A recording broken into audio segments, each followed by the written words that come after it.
Bonjour les poussinales. Hein, avec les nouvelles réformes linguales, on peut dire les chevals, le métral, de l'al. C'est rendu n'importe quoi. Les Français qui nous visitent, puis qui viennent évidemment pour la plupart seulement à Montréal, ben, ils font pas de différence entre courriel puis bon matin. Je l'avais déjà mentionné. Un est le simple progrès heuristique d'une langue, puis l'autre est carrément de la pollution, générée carrément seulement par la métropole, qui est tout seul dans sa bulle linguistique, à dire des bonjours hi puis des bons matins.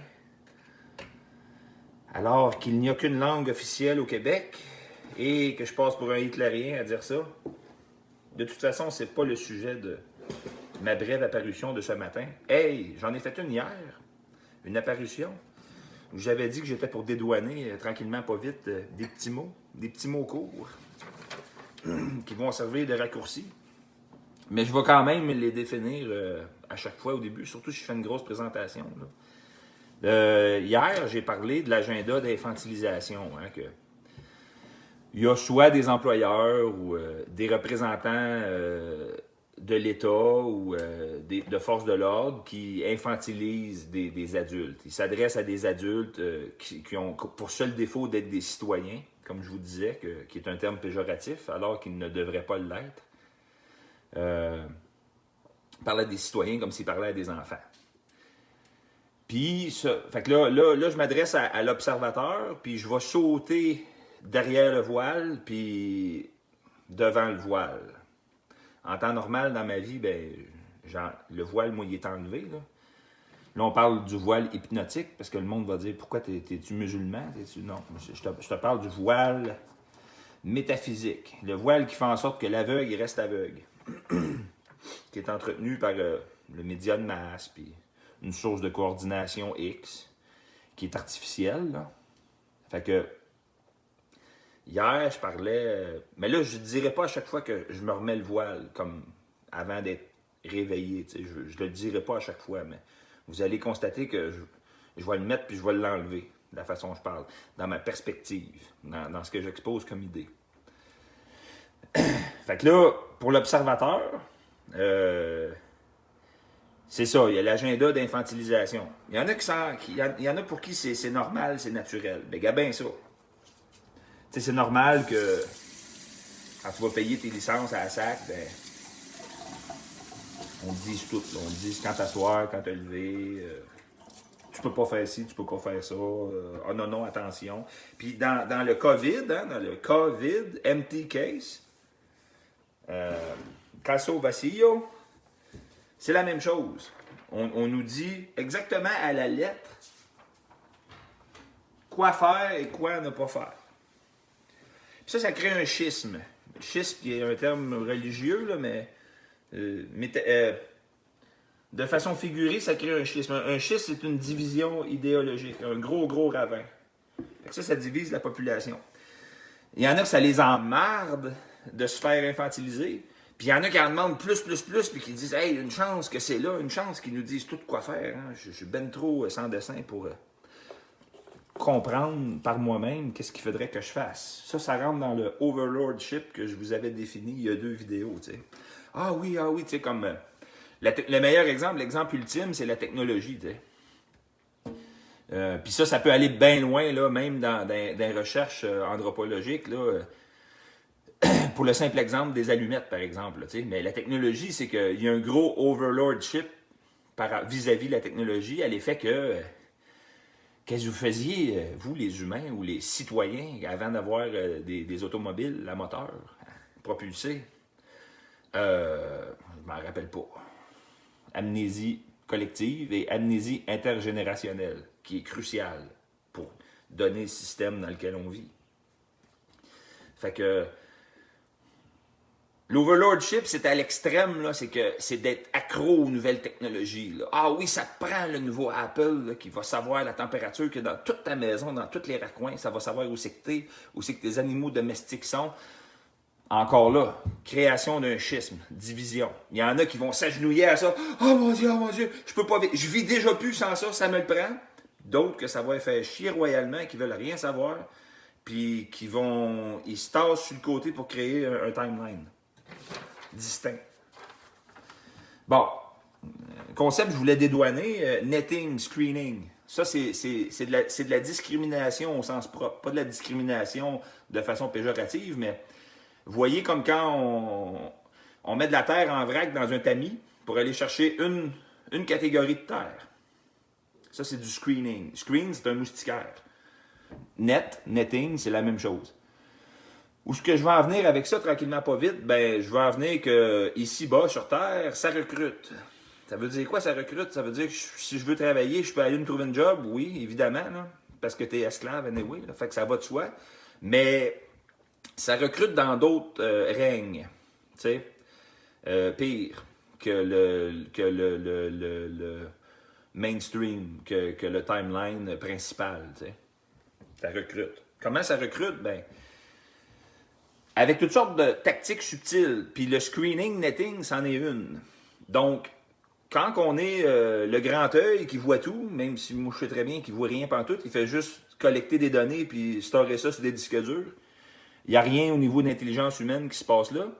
Ça ne veut pas dire qu'il n'y a rien au niveau d'intelligence tout court, mais d'intelligence humaine, il n'y a rien qui se passe là. Quand on regarde la société, le rameau humain, du haut, là, de cet œil-là qui voit tout, ben, on voit du monde qui se promène avec des masques, puis on voit du monde qui se promène pas de masque. Ah! Possibilité de discriminer. Netting, screening. Séparer deux choses. Ah, gadon, il y a 25-30% qui se promènent avec des masques. OK. Pourquoi? Ben, parce qu'éventuellement, comme je vous explique, ça recrute ici-bas. Les arcs-en-ciel. Ça, c'est pas ce qu'on met sur l'archet pour jouer du violon. Là. Ça ressemble le mot, mais c'est pas ce mot-là. Les arcs-en-ciel. Les arcs-en-ciel là, sont dans les fenêtres et n'importe de maison. La même chose que parents secours. Oh, oh, oh! Parents secours, DPJ. Intéressant. Donc, screening, netting. Dans une ville, il y a combien de maisons qui a des arcs-en-ciel collés dans la fenêtre? Ah, il y en a 80%. Ah, si bas, c'est intéressant. Checkez bien les événements déboulés. C'est 80% de masse dans la foule. Là, c'est pas pire ici parce qu'au Québec, veut pas, oui, même si c'est une grosse réserve de nègres blancs d'Amérique là, qui a l'air bien endormi au gaz, ça, c'est la perspective de l'intérieur. Mais quand on se promène sur Turtle Island, l'anglosphère, tu sais, il y a des autochtones qui sont bien hyper divisés, puis cloisonnés, puis acculés.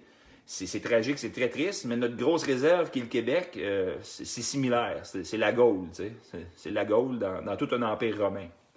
Donc, on est des francophones dans tout un gros empire anglosphère, qui sont une race à part. Les autres sont mieux que tout le monde. Fait que... Ça, je dis ça parce qu'ils l'ont décidé. Là. C'est pas forcément parce que c'est vrai. Là.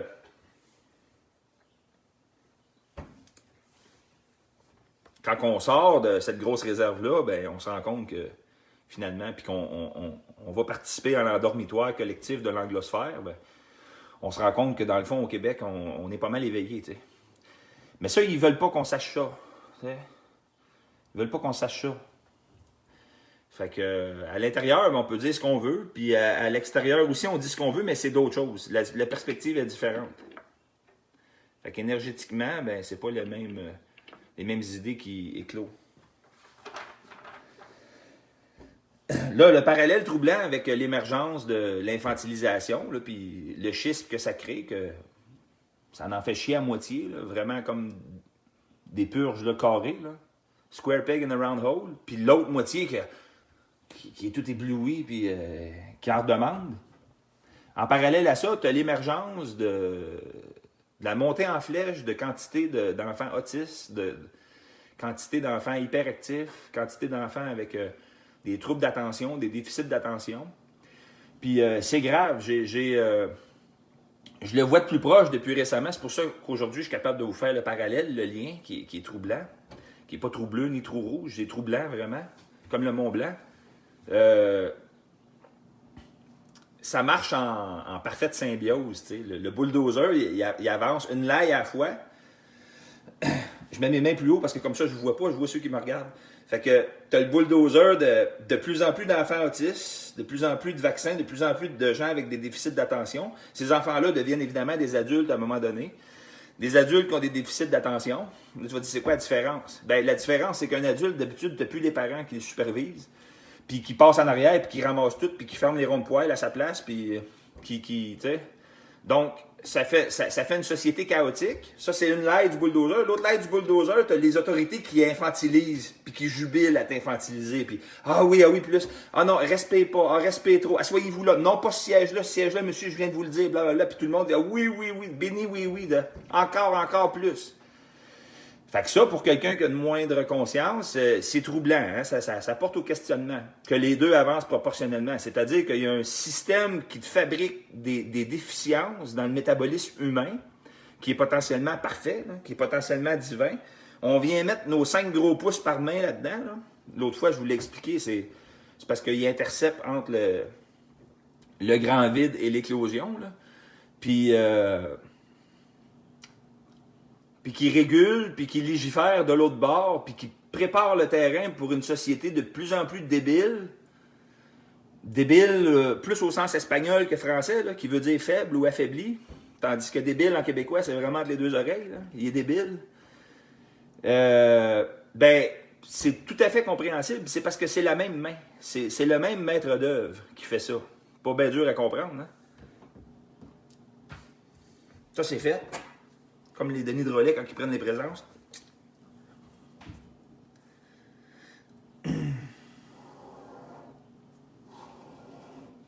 Le gros défaut, là,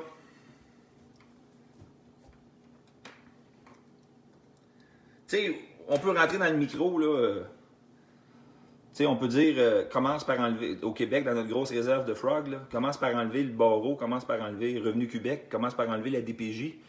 Ça va déjà pourrir moins vite. Ça, c'est du micro.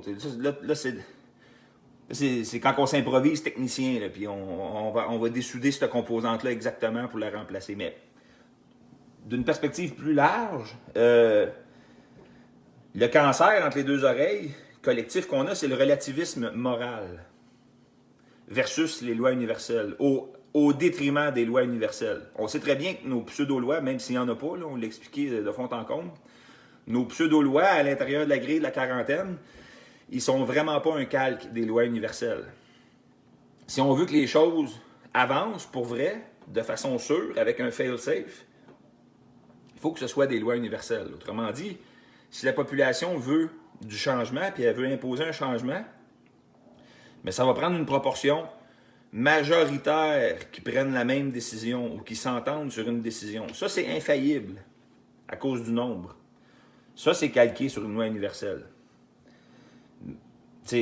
Mais en contrepartie, c'est pas ça qu'il y a cours légal dans notre système politique. Ce qu'il y a cours légal, c'est les partis représentatifs.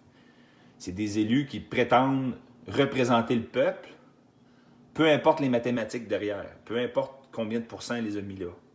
Tu as un électorat de 35%, puis ils prétendent avoir gagné à 55%, ben c'est 55% de 37%. Ça fait plus grand monde en bout de ligne. T'sais. Fait que ça, c'est une façon de dissuader de garder le pouvoir quand tu l'as. Source de coordination, ça c'est ma marque de commerce. Là. Je le dis tout le temps. Là. Mais là, je voulais rajouter un bémol, c'est que c'est AI, c'est de l'intelligence artificielle. Mais ça, c'est relatif, parce qu'il y a des humains qui sont déjà artificiels ou qui sont déjà des clones entre les deux oreilles. Ça, je vais y revenir. Donc, le relativisme moral, contrairement aux lois universelles, c'est que le système juridique statutaire en est le parfait exemple. C'est j'exerce un pouvoir discrétionnaire, je vais évaluer la situation de moi-même, puis je vais juger si c'est bon ou pas. Ça se passe tout à l'intérieur de la grille de la quarantaine, dans la prison, qui est Gaïa. Fait qu'il y a un individu, là, avec 2 bras, 2 mains, comme toi puis moi, qui décide de tout, de façon discrétionnaire. Vous irez lire les définitions. Vous irez lire les définitions courantes, dictionnaire Larousse-Robert. En contrepartie, vous irez lire aussi les définitions légales. Black Laws Dictionary, il y en a un paquet. Là.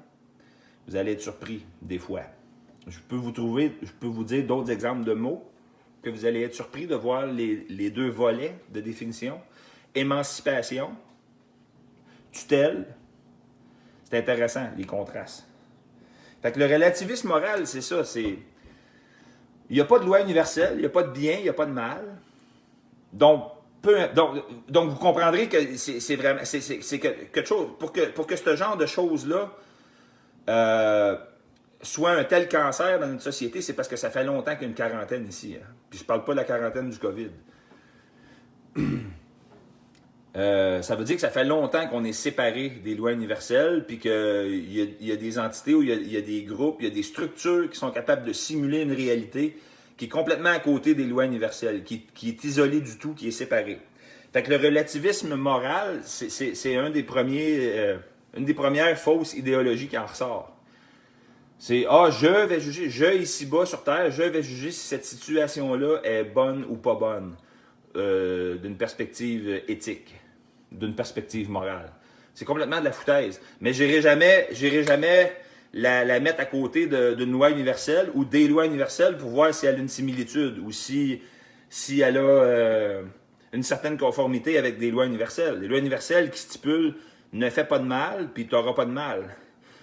Puis ne tue pas, puis tu ne te feras pas tuer, en quelque sorte. Si tout le monde le respecte, ça va de soi, tu sais. Mais il suffit qu'il y ait une exception, une anomalie, puis ça ne marche plus. Ce qui s'est passé dans la quarantaine, c'est qu'il y a eu une toute première anomalie qui a fait un effet d'avalanche. Fait que là, c'est devenu le sophisme dans lequel on vit, là. Puis là, tu regardes toute l'information, tu regardes comment est-ce que le monde pense, de la façon qu'il répond, puis c'est un emballement terrible. Runaway effect, un emballement, c'est comme un effet domino. Quand le premier domino tombe, t'es fait. Tous les autres dominos vont tomber. Fait que c'était mon petit dédouanage de... Finalement, j'ai pas sauté trop avec le voile puis sans le voile, là. Mais un petit peu avec l'infantilisation. Là. Mais c'était ma petite dose au compte-goutte de dédouanage de mots pour un plus gros vidéo ultérieur. Merci de votre écoute. Partagez si vous aimez. Puis salut José. Je pensais que tu avais d'autres choses à faire aujourd'hui, José, mais en tout cas... Hi, hi. Fait que à la prochaine. Au revoir.